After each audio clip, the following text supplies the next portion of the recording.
we're going to try to make it interesting today. It's something a bit different than what you're actually used to. We talked about soft skills. I'd actually call this life skills, because what we're going to talk about today will have impacts on multiple aspects of your work and your life. So we're going to make it interesting, and let's get started.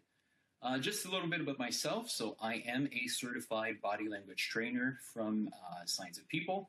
So it's a great group, lots of things that you can actually find on their website as well. But the interesting part is my actual background before I got interested in body language. So I've worked in security for over 20 years, and I focus on cybersecurity. In that aspect, my focus is social engineering. So the more human aspect to hacking, and we know that it's something everybody has to deal with on a defensive or an offensive side for red team's penetration testing. And it's after I started doing my certifications, notably as a master level social engineer, that I really got into appreciating a bit more nonverbal communication laws, how you can look more confident, how using body language can actually help you increase your chances of success. So after this, I really got into it, and I focused more on the body language nonverbal portion of it. I'm certified microexpression, emotional intelligence as well. I've done training. I've given training on influence, negotiation, interviewing techniques, and elicitation as well. And I'm currently doing my master's degrees in communication, behavior, and credibility analysis. So more towards the deception, with a really focus on cybersecurity and how it can help in our industry. I'm going to start right away. So we said secrets and myths. I'm going to start with a myth because that's usually the first question we get. How easy is it to detect lie? Could you please give me tips to detect if somebody's lying? And the answer is there is no simple cue that helps you to detect if somebody is lying. It's a bit like binary code. It's either you're going to detect comfort or discomfort. And then when you put multiple cues together, this is when in a certain amount of time you can actually get better at it. By default, we're usually at about 50% in regards to being able to tell if somebody's lying or not. If I give you an hour overview of deception detection, your actual percentage on how you can detect lies would go down to about 30 to 40%. It would go down because you'd be focusing on very specific elements without looking at the big picture. But the good thing is, if you're doing training, longer training where we're going to go in depth, then you can actually bring this number up to 80%, but there's no 100% cues of deception, unless somebody tells you straight out, but then we're looking at a verbal side. So body language brings us, we kind of have three problems. The first one, we don't learn nonverbal intelligence or nonverbal communication. There's very few classes at school, you don't see it. Even universities, it's very difficult to get. There's a few places where you can actually take specific training, online classes, but it's a minority. Most of our education focuses on words. Second, there's no system for nonverbal communication. And by this, I mean, how should you look at someone? Should you stare at someone? It's not polite to do so. This you usually learn from your parents, from friends, or from experiences, knowing if this didn't work, if this worked. But there's no really known systems that's implemented across. And the third one is we really undervalue nonverbal intelligence. We focus on words, we focus on content, and we rarely put the whole picture together and see how can we increase that signal. That brings us, however, three opportunities. The first one is we're going to talk about very specific laws, very specific topic, just a fraction of, because like we said, we've got this training at SAS, which was, now it's 1 day, but it could be up to 2 days. So we're bringing everything in an hour. So we're going to give you a few things that I think will be more relevant to you. And I'm really hoping you're going to learn something out of it, or remember at the end saying, okay, I remember this, I'm going to try to apply it. One of the opportunities we have is that we're going to talk about these, but they can be applicable to many aspects. We're talking cybersecurity. If you're doing social engineering, penetration testing, red teaming, you can use this to encode your message to display confidence. You can use it in order to do impersonation and try to remove all the deception cues that you could be actually giving out. On the other hand, on the defensive side, you need to be able to pick up if somebody is inauthentic, if there is that discomfort when you're asking questions. You could use it for romance, negotiation, sales pitch, everything. And second thing is you can optimize some strength that you might not even know that you had. It could be micro-expression. It could be very specific topics. Once you learn them, you'll be able to apply them. And probably the most important one is to know your nonverbal branding. Everybody has what we call nonverbal branding. What we mean by this is without even looking, even if you can't see the whole person, by somebody walking, the way that they talk, the way that they actually do hand gestures, you can recognize someone. Everybody has a nonverbal brand. But without any knowledge on the impacts, what you're displaying, what you're encoding, what you're giving out as a message to people, you are being perceived or judged in regards to what you are conveying, but you're not sure what you are conveying. So you need to learn this. And that's a great opportunity that we could start to do today. So it has been proven that there are specific parts of the brain that encode, decode, and that actually are specific to nonverbal communication. The brain is like a muscle. So the more you train it, the better at it you will be. They've done tests at taxi drivers in London, UK, and they've compared certain areas of the brains which have been seen to be significantly more developed than bus drivers doing always the same route, simply because they're learning new things and they're building this. It's the same thing for body language. There's even a very specific part of the brain called the fusiform or face area that is specific to micro-expressions and very specific expressions. So in that sense, let's start to train and work out your brain. So where do we start with this? A lot of people say, I can't learn this, it's impossible, it's too hard. That's not true. They looked at research on babies, and an article that was published in Science magazine, came out saying that babies begin reading facial expressions at 2 days old. Just 2 days old, they can sense if their parent, mother, is angry, is happy, is scared. And babies will also learn sign language about 2 to 3 months before their first spoken words. So all what you do with your hands, how they read your body, a baby can have it from the very beginning. So we're going to start with the foundation just to give you an idea, because without this, you will misinterpret body language and it's going to send you on a wrong path. So we're going to start with just the 5 C's. The 5 C's are easy. The first one is communication. We're going to know that you're going to hear a bunch of numbers, but usually 40 to 60% of communication is nonverbal.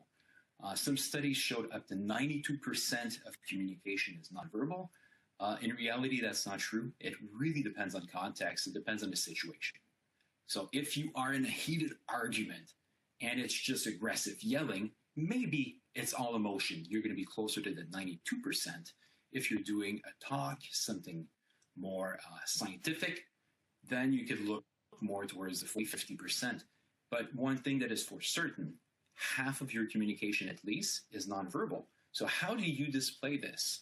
It could be multiple ways, and it's different for everybody. It could be your vocal tone.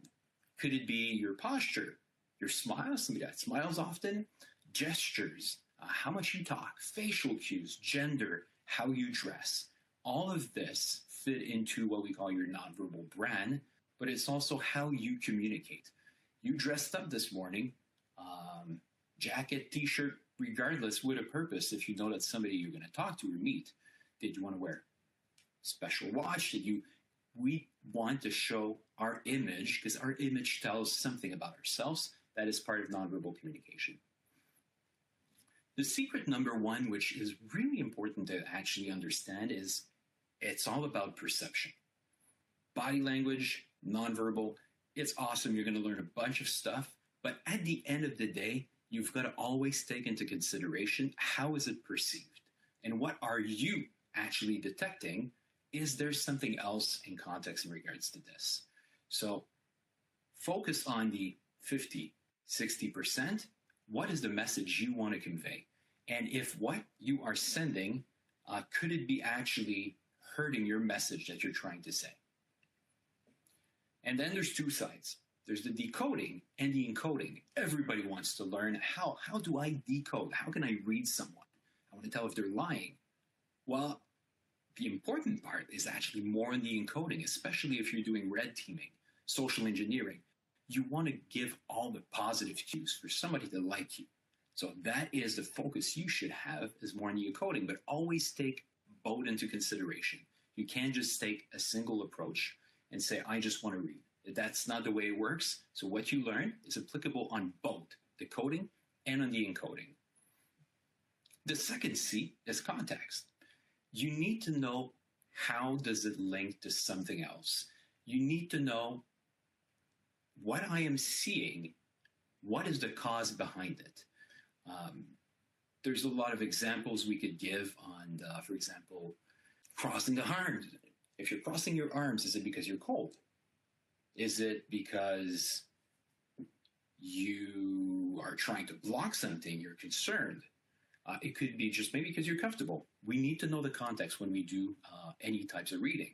If we look at the image above, you're going to get a bunch of different people. There's somebody that's kind of scratching his face. That's a snapshot, a moment that we're looking at it. But it looks like he's thinking, could it be that he was dirty and wiping something off his face? The lady at the front in blue, she seems to be fronting completely away, as if she's trying to get away from the person. But then again, maybe she was walking and the other person just stopped her. Context. Without context, you cannot read people properly.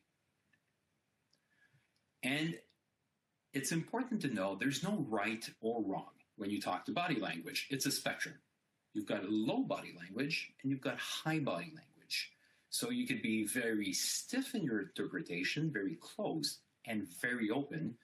It's the same thing as if you are angry at something. It doesn't mean that you're always full out, completely angry, wanted to destroy everything.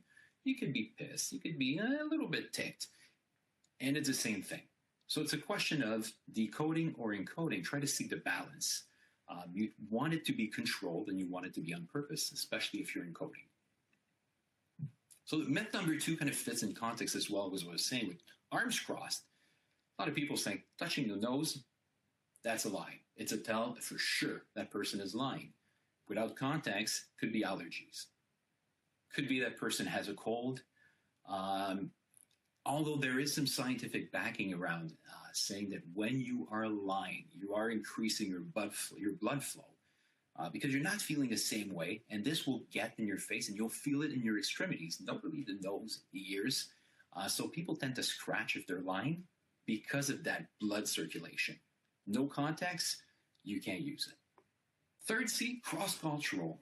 So while there are some cultural differences, the majority of nonverbal laws that we have are universal. Everybody understands it. Everybody can actually relate. And there's a bunch of research that were done in regards to this. One of the most interesting topic in nonverbal is microexpressions. Dr. Paul Ekman, who's also one of the advisors on the Light TV show, which is loosely based on him, is actually the one that did the research on it. He's got very interesting books. He's got multiple books on microexpressions and emotions. And what it is, there's basically 7 microexpressions. And we're talking very brief involuntary facial expression made when we feel intense emotion, so a stimuli. And how you're going to react, you can't control it. And if you show pictures of these emotions, you went around the world, even to secluded areas where people does not have TV, haven't traveled, and they still recognize these 7 expressions. One being happiness, sadness, anger, fear, surprise, disgust, and contempt. So contempt, the first picture you've got on your left, it's not symmetrical. It's only one side of the face. Will look like a smirk, like he's smiling. The other side is very kind of solid or almost anger. A lot of people think it's cute. It's cool. I'm doing just a smirk. It's an habit I'm doing. You're actually displaying contempt. If it is coming after a very specific stimuli, it is contempt that you're actually showing. Another research that was done by the University of British Columbia, they looked at athletes born completely blind, so never seen anybody, never seen any movies, and they focused on Olympic athletes. And what they discovered is that those winning have the same type of nonverbal communication as athletes that are seeing. So a lot of movement. We're taking up space. We're celebrating. It's good. Defeat, on the other hand, is more closed off, looking down. You're kind of shutting down. So we get this, and even athletes that are born blind will have the same type of behavior, the same type of attitude.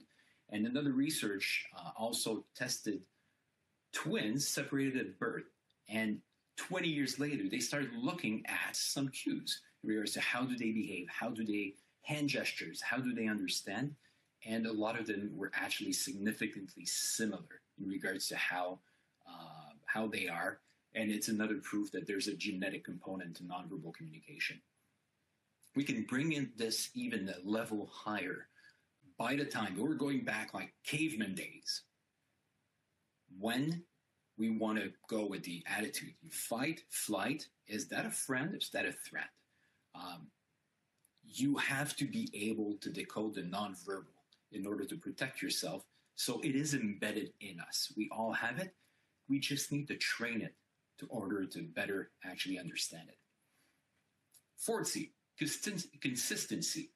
Your message, your emotion, your verbal has to be congruent. They have to all say the same thing. If they don't, you're having a problem. How often you could ask your friend, you can ask your wife, so how are you doing today? I'm fine. You know that the message is not the same as a nonverbal, and automatically your brain picks up on this. So you need to make sure that that message is the exact same. Same thing if I tell you, I have 2 things I want you to look at. You will not be able to focus because you're saying 5, but you're saying 2. You're sending 2 messages which are conflicting, and this is actually going to create huge issues down the road, but it's also seen for deception later down. In that sense, there's a really interesting research that was done by Professor Stephen Sissy that looked at psychology class, 472 students separated in 2 groups. And some of the classes, well, multiple groups, but some of the class have the classes, well, all the class, let me take this back. All the classes had verbally identical teaching. What he said was scripted everywhere. The difference is that half the class, he actually used a lot of nonverbal, enthusiasm, smile, hand gestures. And once that was done, they were looking and they've actually asked students to answer some questions.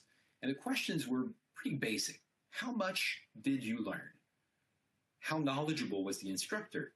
How accessible was he outside of class? Amongst the course you're taking, how would you rate this one? And how was the textbook in the class? So by default, you're thinking, well, nonverbal has a good impact. It communicates better, so you're probably going to learn more. You're probably going to be, the professor is going to be seen as being more knowledgeable. And maybe you're going to like that class more, but that was the significance they were trying to look.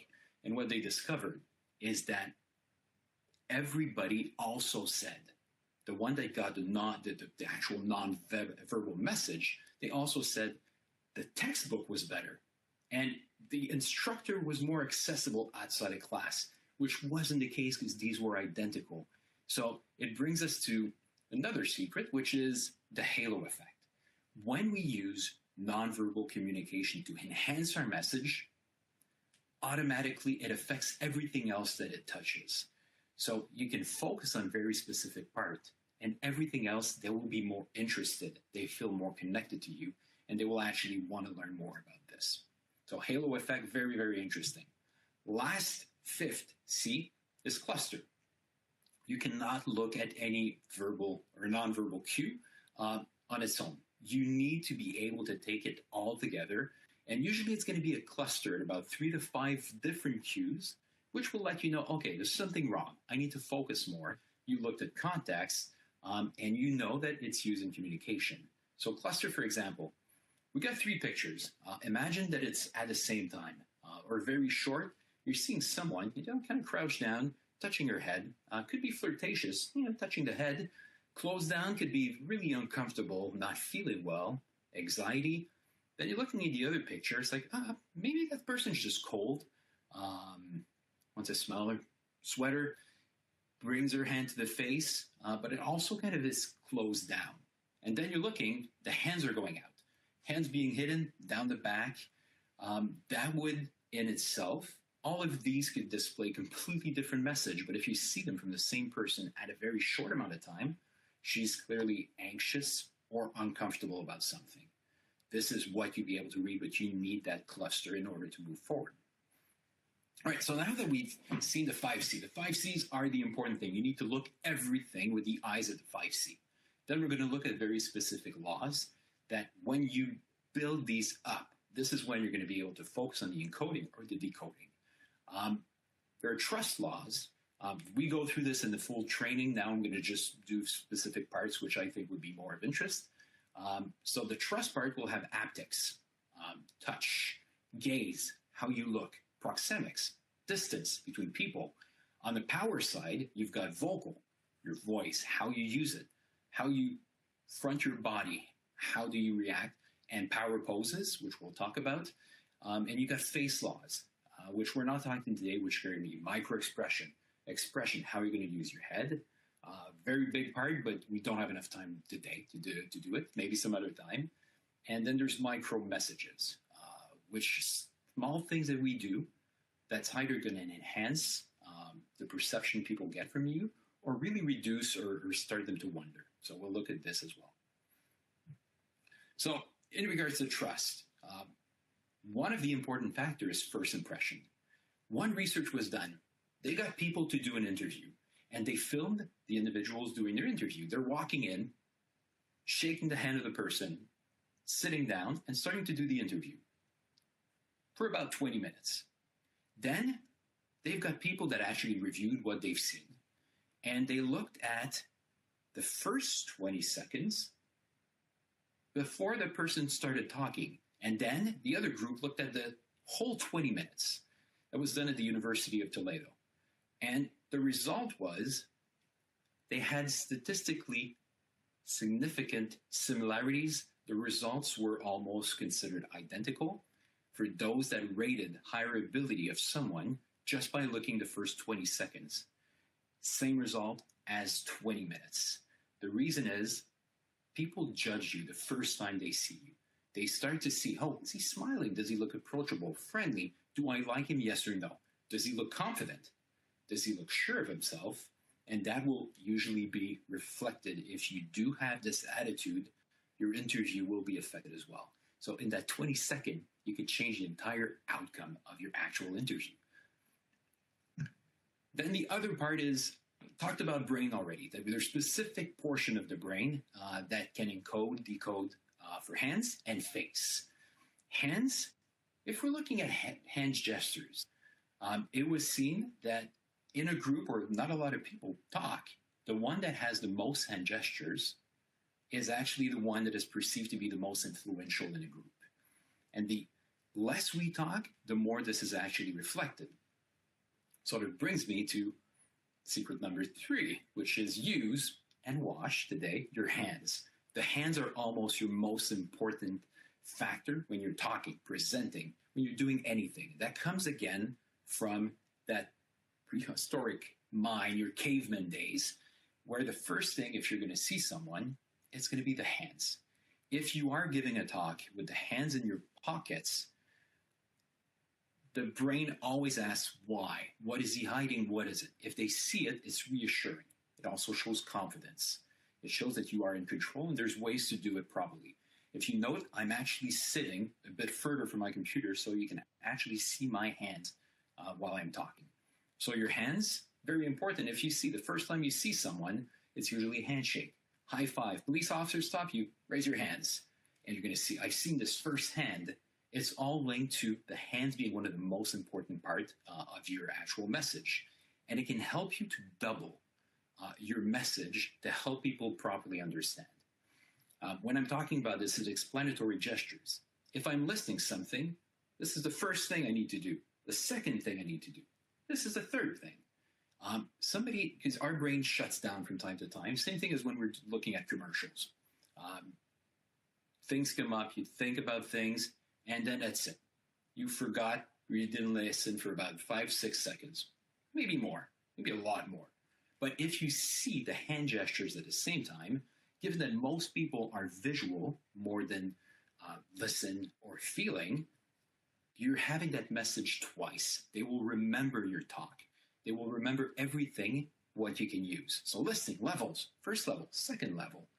A small favor to ask you, huge favor to ask you. Or this field is huge. If you tell them this field, it's huge, huge field. Your brain is going to, again, stop processing, saying, I'm getting two separate messages. This is bad. From the heart, there's two groups, spatials, and I need far away, I need close. It's all things that you can use to enhance your message. You got to remember, it is not interpretive dense. And we see it a lot. Culture depends on how you use your hands. Japan, as opposed to Italy, very different.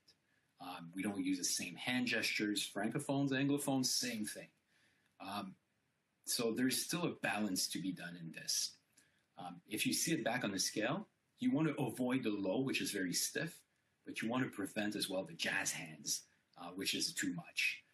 Usually what we say is you've got a box. If I'd be standing, it's the same thing for those that like baseball. You've got a box and your hand should stay in that box.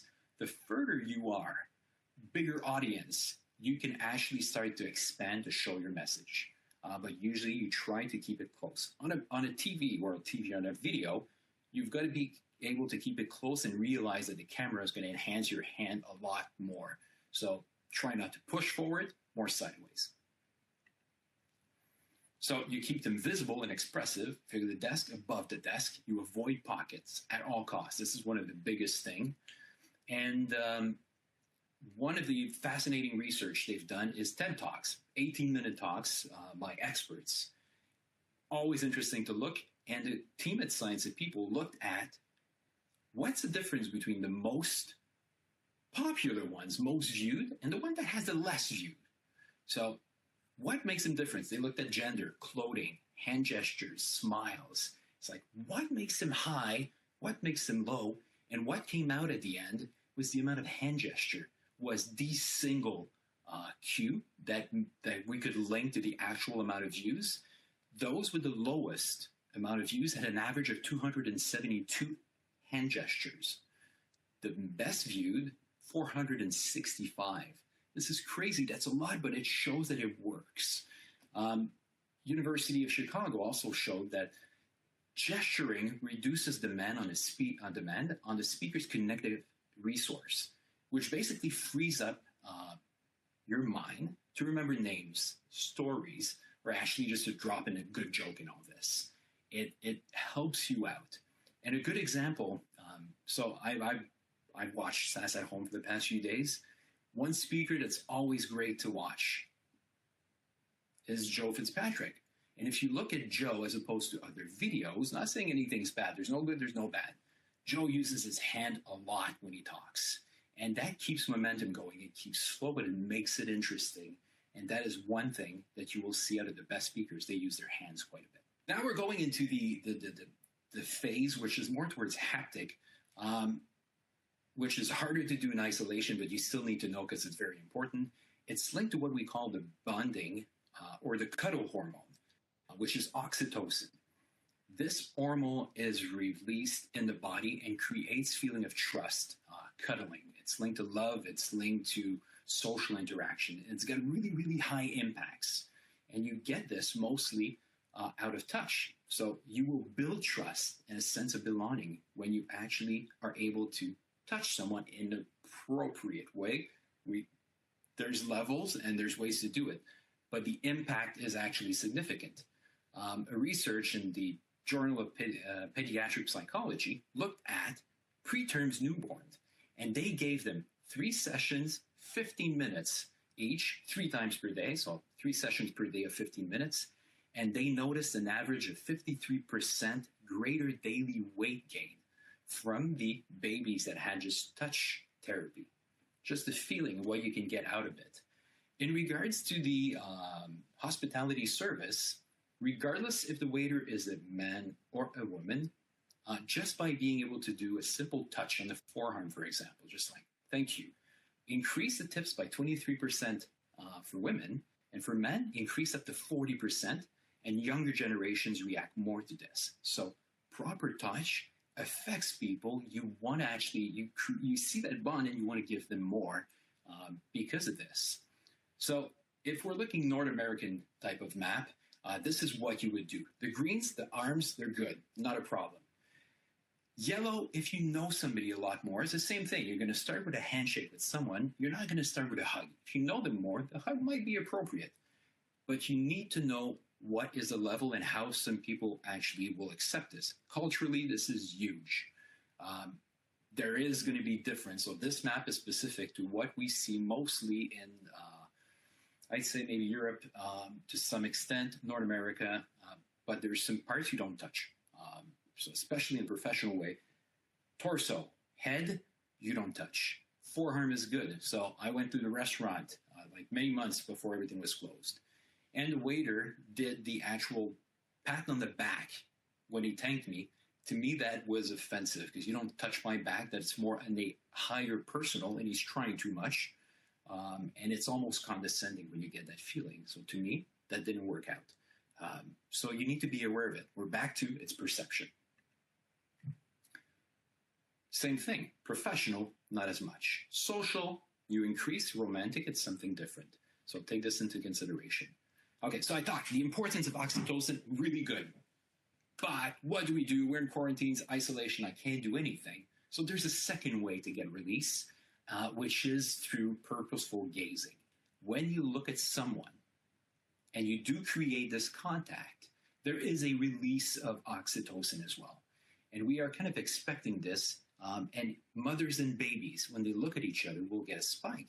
And even dogs. So dog owners, when you see your dog running towards you, you get that spike of oxytocin. Cuddle feels good. You're also going to know that there's contact coming up. And it's the same thing. So we're back to, let's say, haptics. If you're going to shake the hand of somebody, you know you're expecting you're going to have a connection made. If the other person removes their hand, whether you see it or you live it, you feel bad. You feel awkward. It's like, something was bad. It's because you did not get that oxytocin release that you were expecting. So same thing a bit in the eyes. This said, there's 3 types of gaze. We got to be careful about this. Power gaze, which is the forehead. You do this business situation. It's good for shorter people if they're being meeting with somebody that's much taller. Usually in negotiations, you try to be eye to eye. To negate this impact, if you look and you do power gazing, it actually means you're serious. And it changes the perception of the person as well, regardless of height. Social gazing is when we're just chatting around, having fun. And the intimate gazing, and when it goes down to the suprasternal notch. I said neck, not down breast. That is inappropriate, not the same way, and not the same message for sure. But depending on how you're going to look someone, you're going to affect their perception. And the way that they look at you, you can actually assess if that person means business or they're actually more friendly. Just be careful for those that have necklaces with large ornaments. You're forcing people to actually go down to look at it. And it puts them in a situation where they're changing the gaze and they're changing their perception, and it will also affect your perception. Very business contact, maybe avoid some of the ornaments.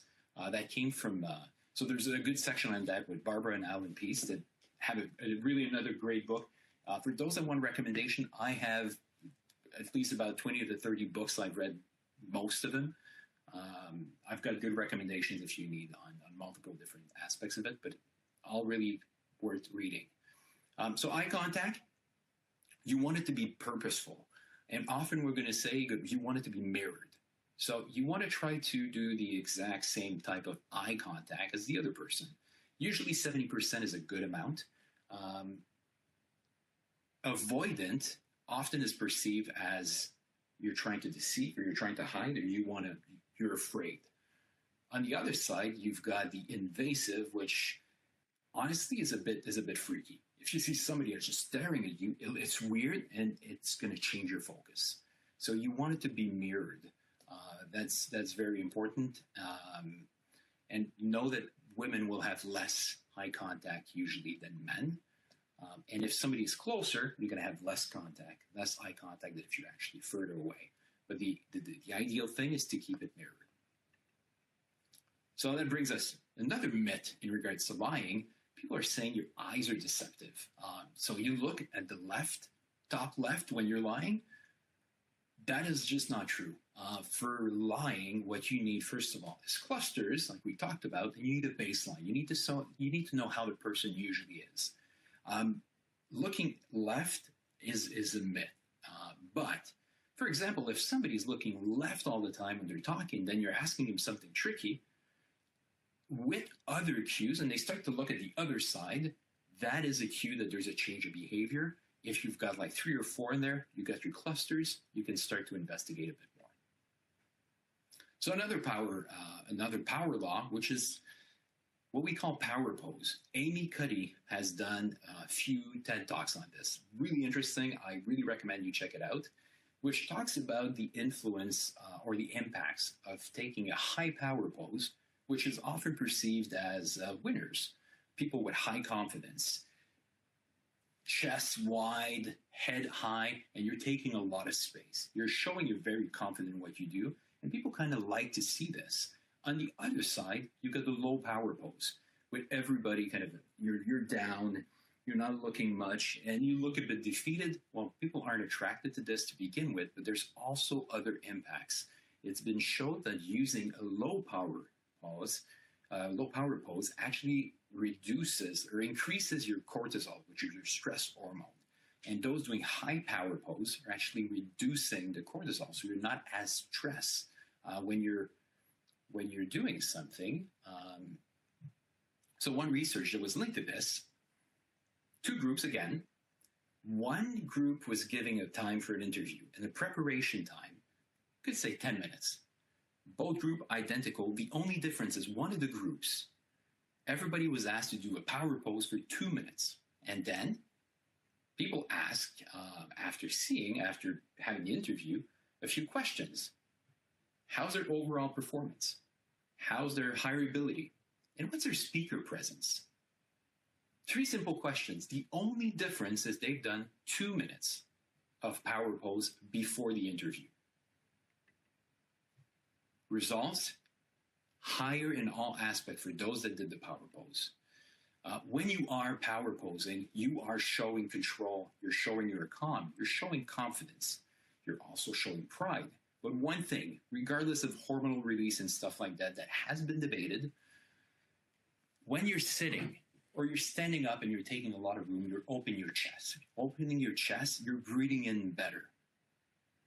Right away, that's going to have an impact, because we know that if you want to quiet down, calm down, you're going to do breathing exercises. So this, just as good.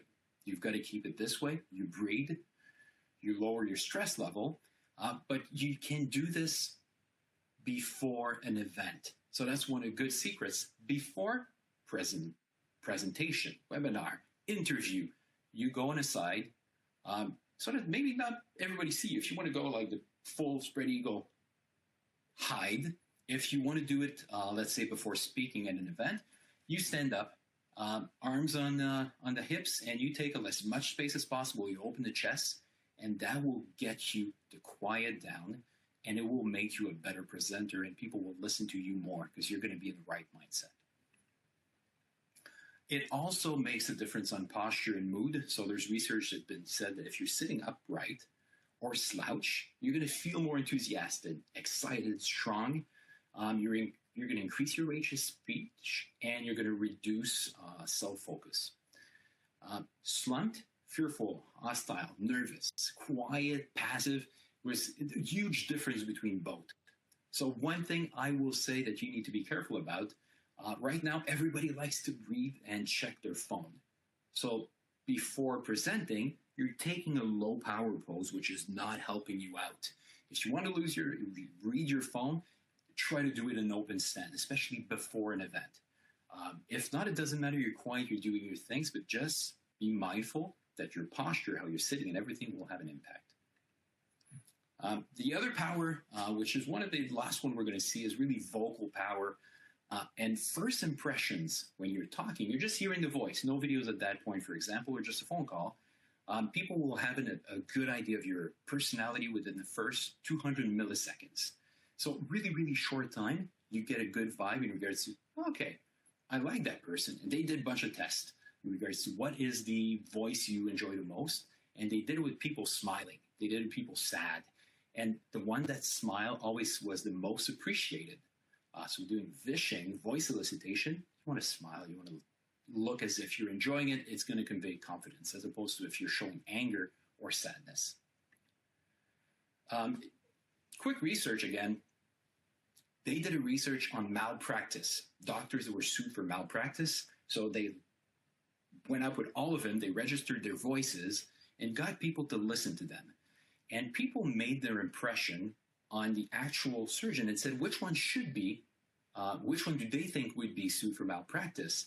And it ends up, the result is they were able to determine just by hearing the voice, all those that were sued by malpractice. So when people are sued, doctors, it's based on their personality and perception and not their actual skill set.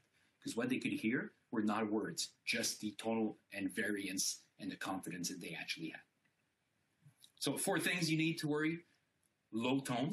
So low tone is your lowest natural tone. Now, if you speak, you're going to speak at your lowest tone, and that's going to be very pleasant. People will be interested in this. Was it Nathan in the first day? Very calm voice, very soothing voice. You want to listen to this. It makes it more interesting. Lowest natural, not trying to be like, it's not Darth Vader move. That will be just distracting. Your natural lower, breath out, you start speaking. Never try to speak on a high note. Because somebody that speaks with a high pitch usually means that they're nervous or they're stressed. Try to send the other message. You're not as stressed, you're lowering this. The second is avoid the question inflection.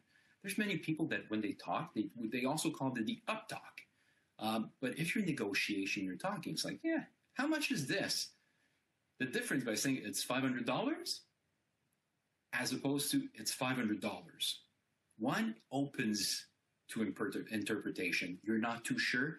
And it's really recommended that people avoid doing up talks when they're doing actual talks and stuff like that. Actually, I would recommend not doing up talk altogether if you actually realize it. So you need to say it and not ask. The other, vocal variance. You need to change your tempo. You need to change your cadence. You need to be careful how you talk. One killer for this is if you're scripting, if you've got a full text that you're reading out, that's going to destroy your tempo.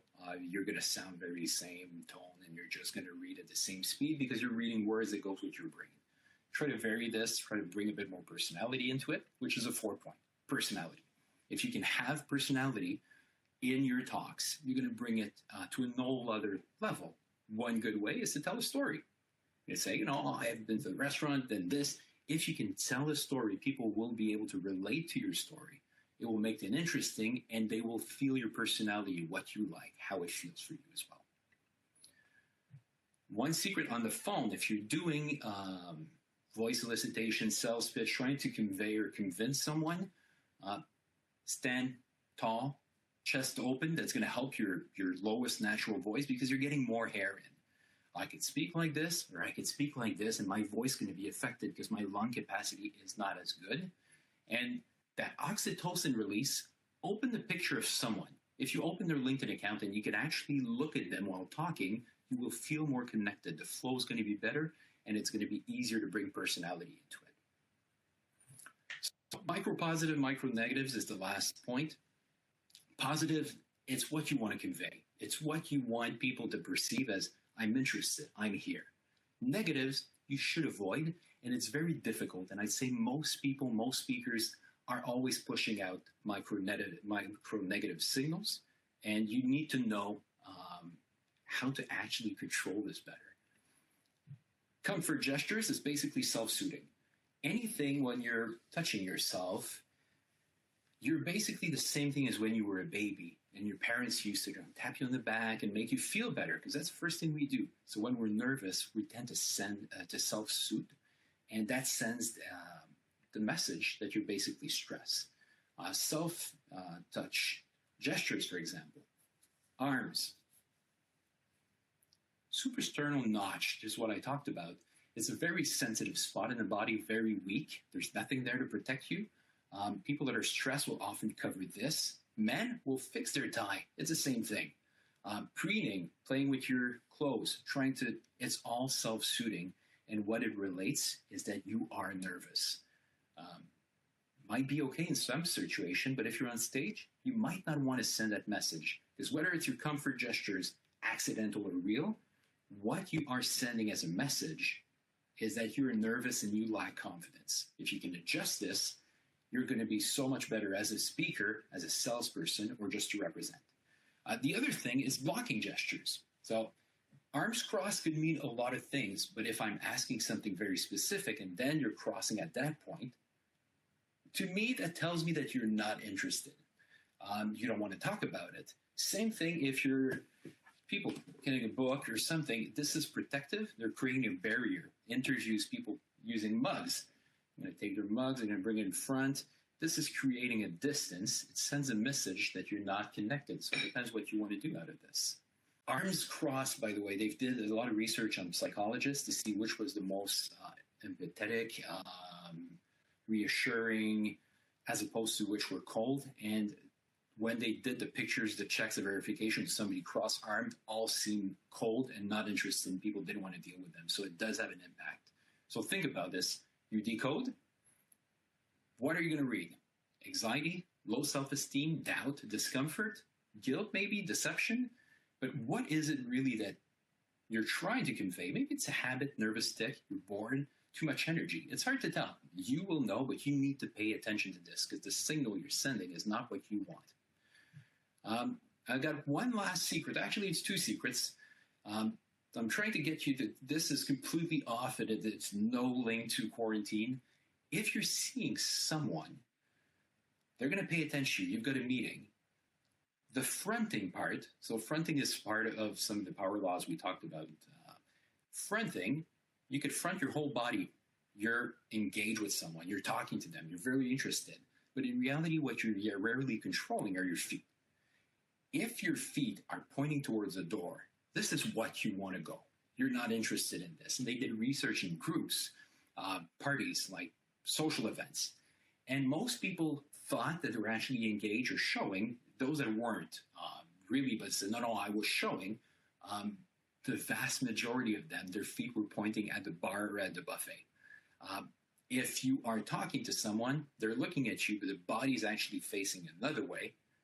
Be mindful. They want to get out. Don't try to hold on and continue. Read this message. Their body is telling you they want to go. But also encode it. If you want to show someone that you're interested, you're doing impersonation, you want to show be careful what you do with your feet. That is a really neat trick that really works. And if you're one-on-one, you're both focused and a third person comes in. If you do not open your body and your feet to include them, they will feel left out. That's a very strong message that they are not welcomed. It's all linked to the feet. If you haven't had anything that you've learned instead of value, at least I'm going to bring you something disturbing in all this that you might not have considered, but after hearing this, you will remember it. Forever, you'll pay attention to it. So I'm sorry already if that is what's going to happen, but having your Tums is a proof of confidence. Usually when you're showing them like this, it's good. You're hiding your Tums, you're not confident. So Tums out, confidence. This, however, looks very confident. What it is, though, it is genital framing. When you're doing this, it's a domination move. You are showing, look here. Look at what I've got to offer. And you will, unfortunately, now never unsee this. As soon as somebody will do this, the first thing you will do is look there. And please don't do this. The Captain Morgan look with the hands on top and the knee spread out is also a genital framing. Avoid to do this at all costs, regardless. Last secret, if you're interested, you like that, you want to learn more, please come at SAS. The training is there.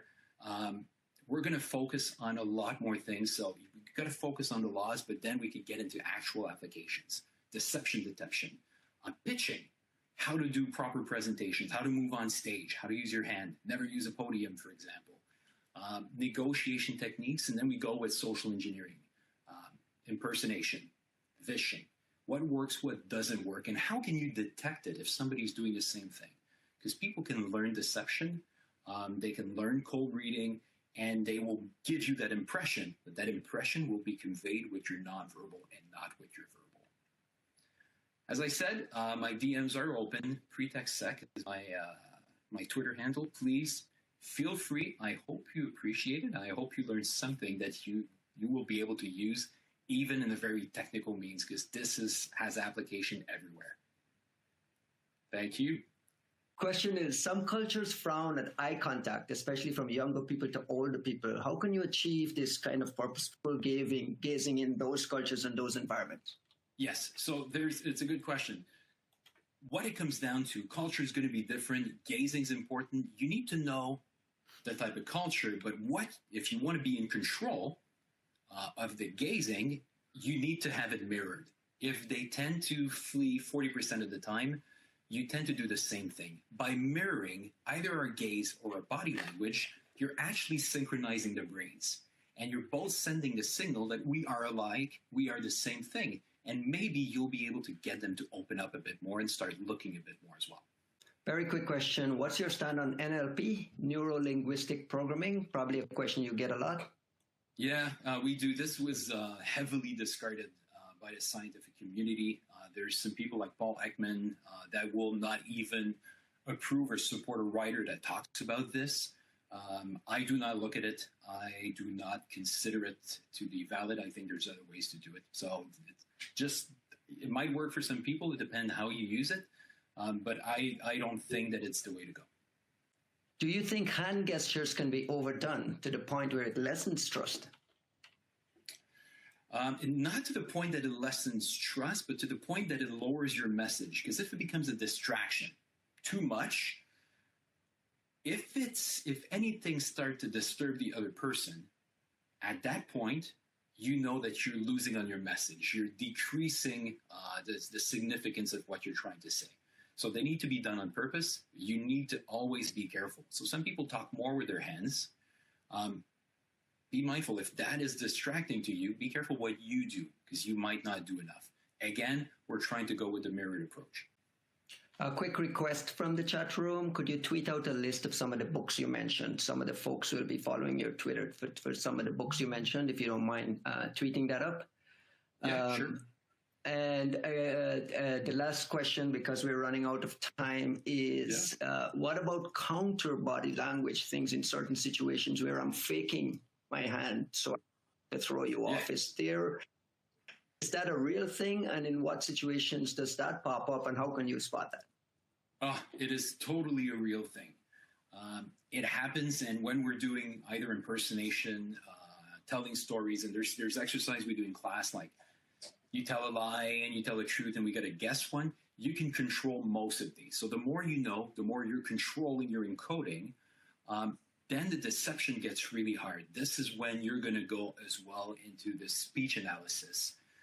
You're going to look at micro-expressions, at reactions to very specific events. You're going to look for clusters. There's a certain amount of time, there's a certain amount of things we can control, but I'd say generally speaking, we will still leak out. So you got to really be attuned to do it. It's not easy. It takes a lot of training, but the more you do, the better you get at it. And it actually works really, really well.